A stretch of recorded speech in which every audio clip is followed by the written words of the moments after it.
long. This thing just asked me what my favorite Hatali episode is. I think it's Are you Shakti. still having a conversation in the background? Well, I asked him the same question you did, and he asked me who's going to win the World Series, and I'm like, that wasn't the question. Don't throw a question back at me. Fair Slap enough. him. Yeah, I'm a little upset. I asked, who's going to win this, Catz or Shakti, until somebody wins. It was such a dad answer, you know? When are we going to get there? When we get there, shut up. It's an 8-ball answer, you know? Ask again later. Yeah, exactly. All right, ladies and gentlemen, welcome to Group D of Copa America. This is the last group stage we have to play out, and we're going to be casting a lot of games tonight. Spawning here in the top left corner of the map, that'll kick off this best of 3, fresh and anew from Root Gaming. It is the blue Zerg player, Catz. In the upper right, as the red Zerg, it is Shakti. AKA Mavis, so when you hear us misspeak, because it's bound to happen, that is the gentleman we're referring to. Now, Catz actually had a pretty interesting ZVZ run on Habitation Station in the qualifiers. For those who missed it, the quick recap would basically be crazy long game, roaches, hydralisks, fungal growth, blinding clouds, you name it, it happened. And I don't know, he's had his fair share of very fun to watch matches for sure. We haven't really gotten to see any of the Catz special tactics just yet, but this game we're going to see something different, as there is a 10 pool finishing up here in just a sec. Yeah. I mean, I believe that in the brackets, we saw Catz do, his EVZs were interesting. You know, he did a 10 pool, and the other person did a 10 pool. No, those were like 9 pools even. There wasn't even like 10 pools. Oh, I remember hearing, yeah. like one of the tweets I remember for the matches we didn't get to cast was he was surprised that he went for a 9 pool, his opponent blind counter with a 13. It's just early shenanigans out of Catz. So we're going to see these links come across the map. Now, this is a 10 pool without speed. This is a 10 pool without banelings. This is just a raw 10 pool. For Catz, he's making probably about 10 lings in total, I would guess. Once they get over there, if they can kill a queen, if they can pick up a couple drones, and if they can deny a hatchery, job mission accomplished. But if these don't do any damage and Mavis can hold, or Shakti rather, Catz is going to find himself quite behind. He's gonna at least get the hatchery. Usually what they do is just put like 4 on the hatchery, and then a couple go up into the main. See if they can get any drone kills if the pool is really that late. But this can also happen. They can just pull all the drones and try and save the hatchery. They didn't pull all the drones, almost all the drones, but I do like that he segmented off like one Zergling to go check what was going on, so that he could still do a lot of damage and have an idea what's happening. And the drones are doing some nice work, but this hatchery's in. It's gonna go down. He has to cancel it. Cancel. There. Okay, he gets the cancel. That would have been devastating if that was a kill. But all these drones off of mining for a long time right now. Catz is going to win the Zergling fight if it comes down to it. Microing back the lowlings, so taking extra precaution here. Yeah, that's why you usually don't see them really try that hard, unless their lings are literally coming out as they see the 10 pool like reach their base. Pulling the drones usually just does, you know, Catz just does what he does. He does a little micro around the, you know, the swing, and then he's gonna get it. So lost mining time. The hatch did not in fact go up, and he also lost 1 drone in the main to that 1 ling. Yeah, so I mean, we look at the unit county station right now. Shakti's still got a small drone lead, but he doesn't have the hatchery lead. If Catz did not get that cancel, that would have been the worst case scenario. But because he got a cancel, the game awkwardly equalizes here just a bit. He'll win the Zergling fight if Shakti decides to take it. There's the queen there, adds a lot to the damage, but he's just gonna back off for the time being. Yeah. Catz is also going to have the speed advantage. I was wondering if Shakti was going to wait until 5 minutes, or, well, it is 5 minutes already, so if he was going to wait a little while longer to throw down 2 instead of just 1 gas geyser, you know, and play it to the, straight into roaches with the upgrades, but no, he throws down his own gas. Unfortunately, it's going to be much later than Catz's, so Catz can have a speed boost for quite a while. Well, he's making this work off the tempo for the time being. We'll see how far the follow-up is. I kind of like this, though.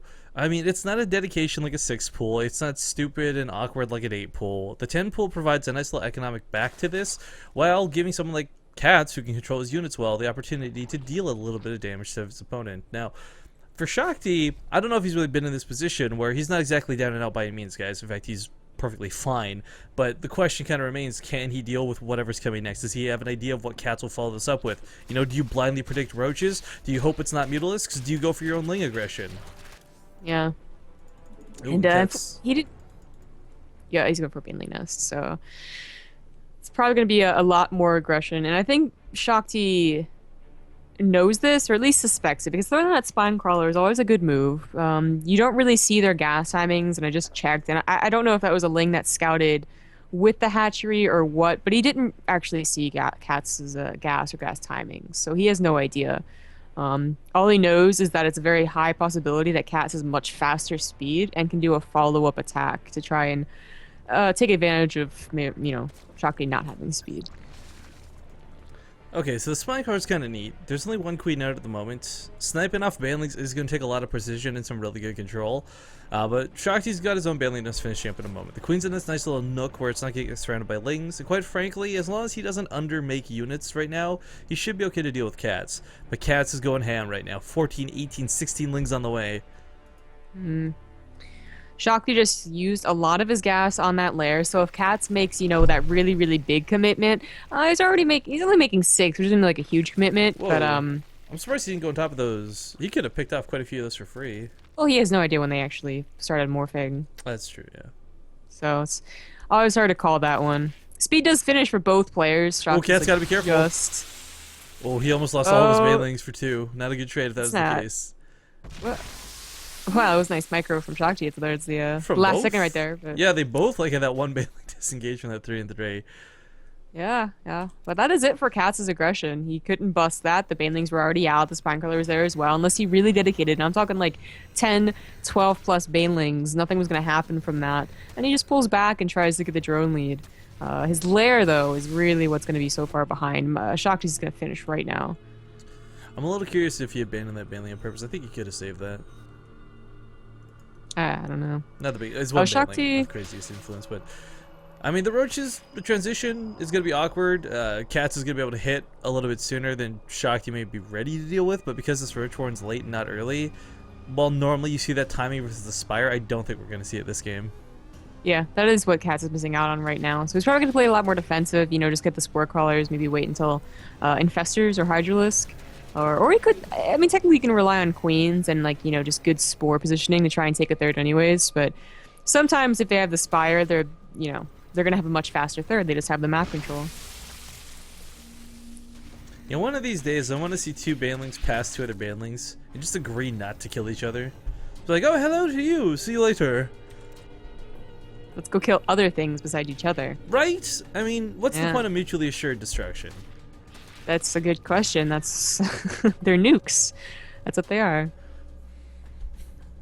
Nuclear assured destruction, then, I guess. Whoa! What the Catz? What's with the drones, man? You seen this? Look at the drones below his lings.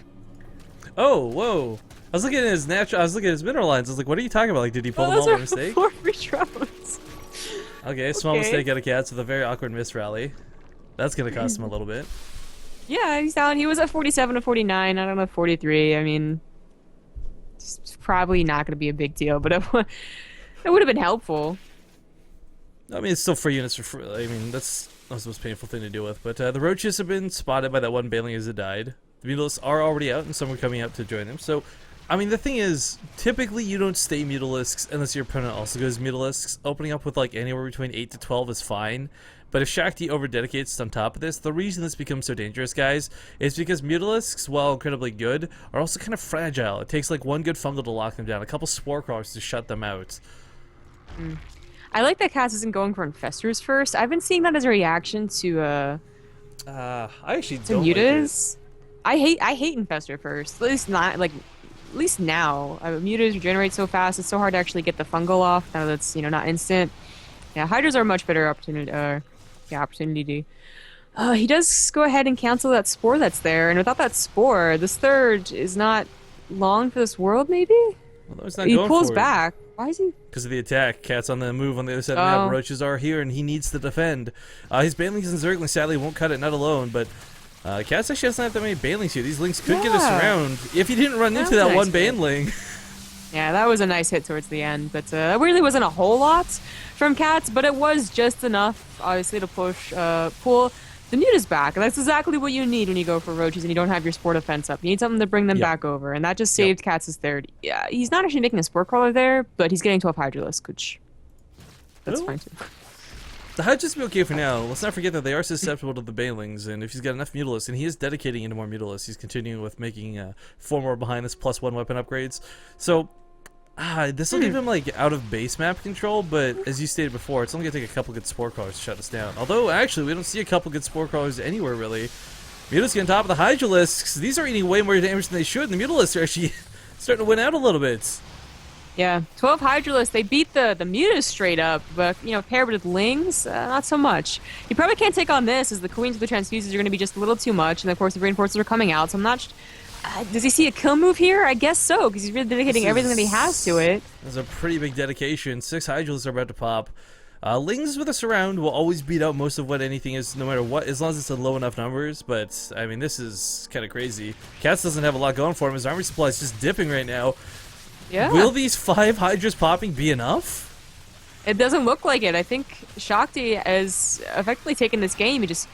There are Spore Crawler in the correct position. The Hydralisks by themselves with no Roach support get, you know, they fumble easily. And Shakti, dedicating more to Mutas than we usually see, it's actually going to work out this game. I feel like this is just kind of a rookie move out of Catz, though. You know, not so much in the choice to go Hydras, but more just not having that extra Spore Crawler 1 per mineral line. I mean...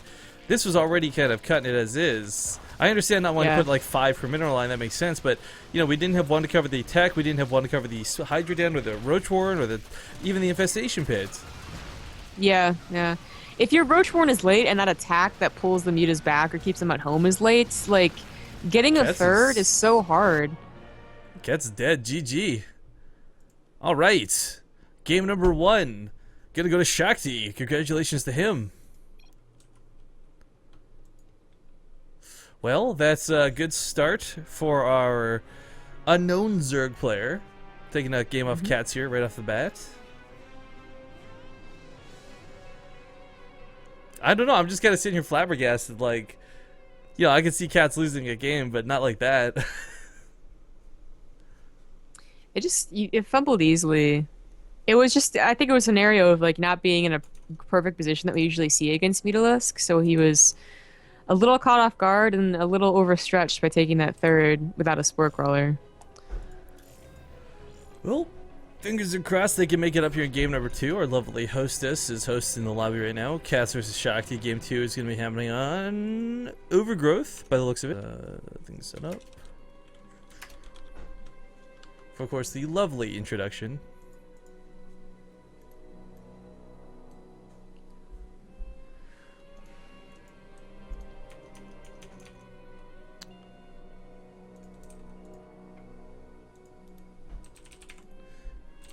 Alright, so, looks like everybody's ready. And the countdown has begun, so we're going to be hopping into Overgrowth, guys. Don't go anywhere. See you in a moment with game number 2. Nope. Nope. Here we go.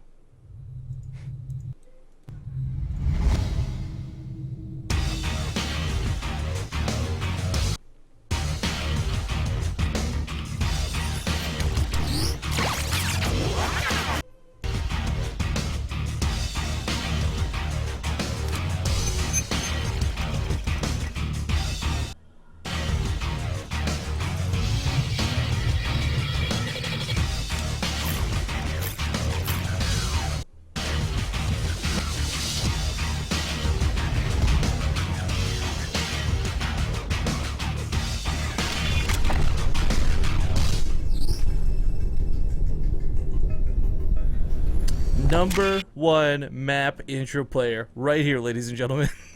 Sorry about that. Pressed a couple of the wrong buttons getting into this, but here we are in game number 2. And this is a best of 3 for Group D for Copa America. First match of the day. I'm Rifkin, joined by Sombergub, and we're a little bit late into the game, so let's get into this. Spawning here in the bottom left corner of the map, he's the yellow Zerg player, captain of Root Gaming, Root for Root, Catz. In the upper right, currently up 1-0, it is the red Zerg, Shakti. Yeah, also known as Mavis here in game. Alright, so Catz, not going for the 10 pool this game. I think it's a strong opener, and I like the idea. I've always talked about in the past, like, if you're going to play a best of 3, if you're going to play a best of anything series, shake it up early on, put your opponent on the defensive. I don't think Shakti is going to be playing paranoid or scared, but he's certainly going to be aware that Catz is willing to go for those earlier pools from this point on. Well, if he wasn't aware of that beforehand, I don't know where he's been. Okay, Zombie Grub.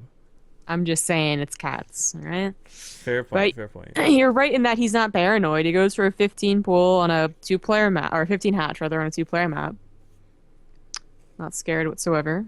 Catz does too. But Catz, even though we lost that last game, going for the 10 pool the first game, it still gives you some control. You lost, but now they know that it's there, so like you probably feel pretty in control of the best of three, which is what's really important. Yeah, I mean, even I mean, for Shakti to win this group today would be, I think, the most unexpected outcome for today. To win this first series would certainly be a good start. But the thing about the group stages, to explain this to people real quick, is there is kind of like this mini losers bracket. So regardless of who gets knocked out of this game, being that this is the first match of the day, there's still the losers half of this to go through at the same time. So if you guys are a Catz fan, if you're a Shakti fan, make sure to cheer and send good vibes towards your favorite player. But don't fear, because nobody's knocked out, not from this first game at least, and not from this first best of three. Nope, nope. And I believe that we're casting all of the best of threes today. There's another stream casting the other one. Yeah, I asked, but we never got a response, so I'm assuming that's the case. The reason, of course, is if you guys joined in for the previous Copa casts, we were broadcasting some of the same matches at the same time. And I think it's in the sake of saving time, but we'll bring whatever we can to you tonight. For now, just assume it's everything, and if it's not, we'll update you guys later. Yeah, yeah. It might be because it's the last group. It is Group D. The other groups have already been played out. There's already the top two that finished out of there. So they're going into, what is it, the round of 8 now? Yes. Yeah, that's what this all starts leading towards. And that final stage has got some pretty good people already in it. Let's not forget Group A had like Major Advance. We saw Ruff and a couple others. I mean, a lot of the expecteds have gone through so far, but that doesn't mean anything because it's only the group stages. This is what determines the top 8. Yeah, yeah. The only real shocker, I guess, is the Zerg player that got first. It was the guy who faced Ruff. Ruff actually got second in the group, and we did not expect that.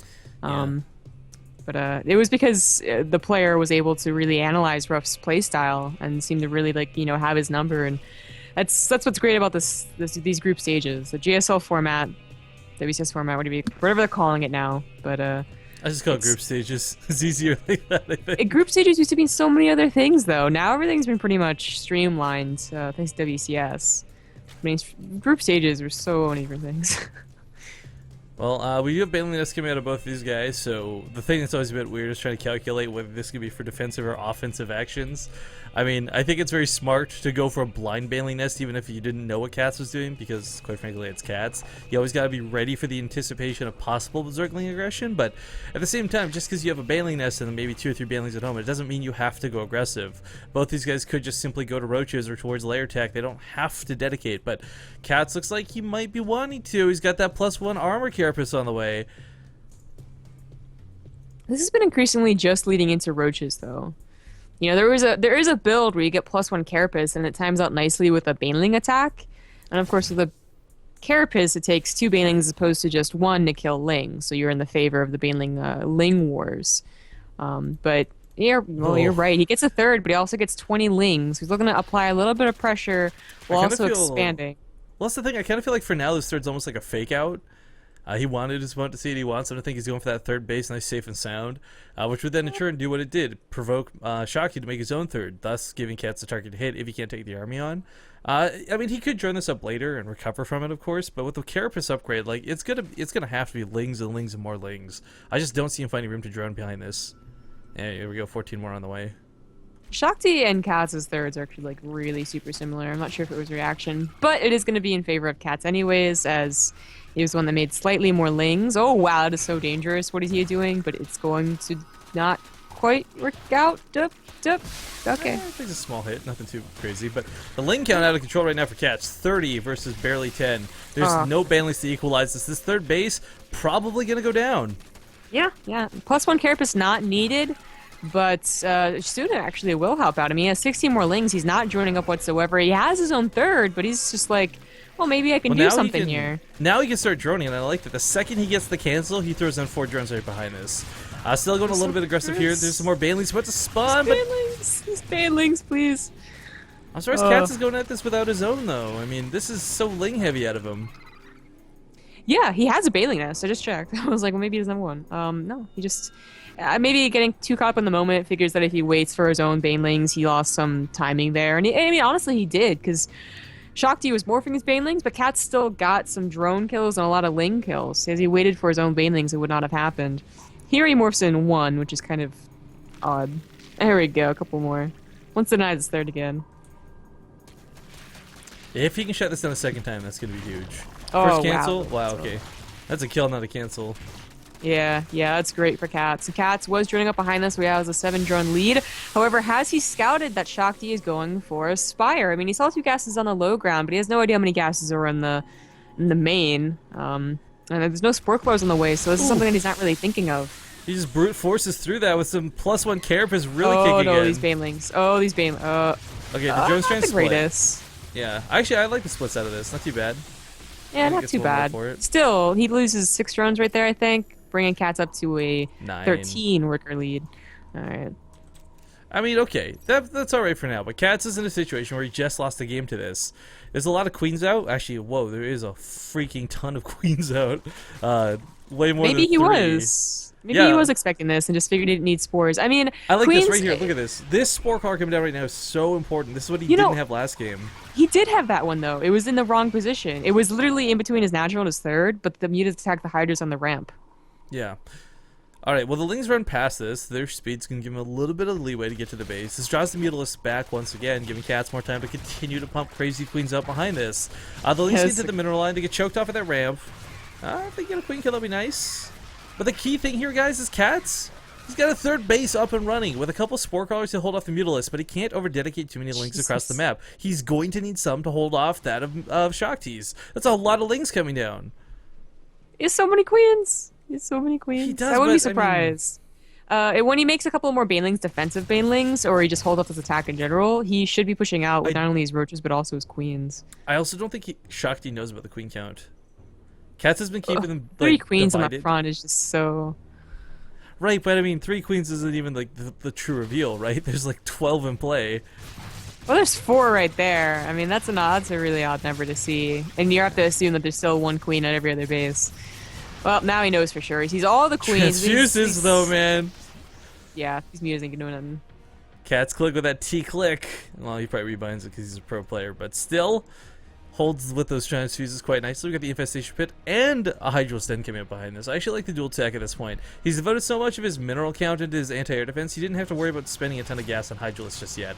He is going to lose one of his queens. That kind of sucks, considering he's got so many, but at the same time, I think he knows he can't fall back from the front lines. There's always the risk that the roaches or the banelings then get exposed. So, okay, he yields 1 queen, but as we pointed out, still 11 more behind it.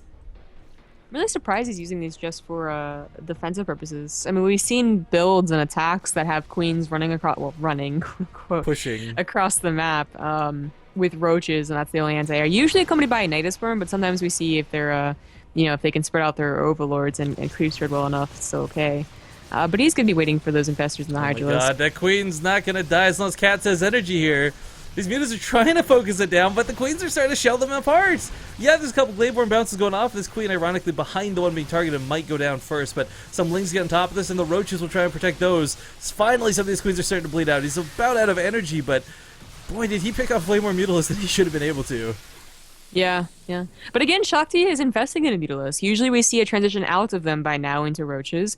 His third has not been getting up this entire time. I mean, it's about to finish, but that's a really long time not to have a third compared to your opponents. And you can see it in the supply as well. Really, the only thing keeping Shakti in this game is these mutas. And they're such a low count now that the counterattack, not that scary. Catz is finally moving out. Yeah, just wow. gonna tap out GG. Wow. That's a third base timing GG is what that is. I don't know if he did it on purpose or by accident. I'm just actually looking before he left the game. He canceled his third. There's nothing pressuring it whatsoever. So, call that panic, I guess. That will let Catz even up the series now 1-1.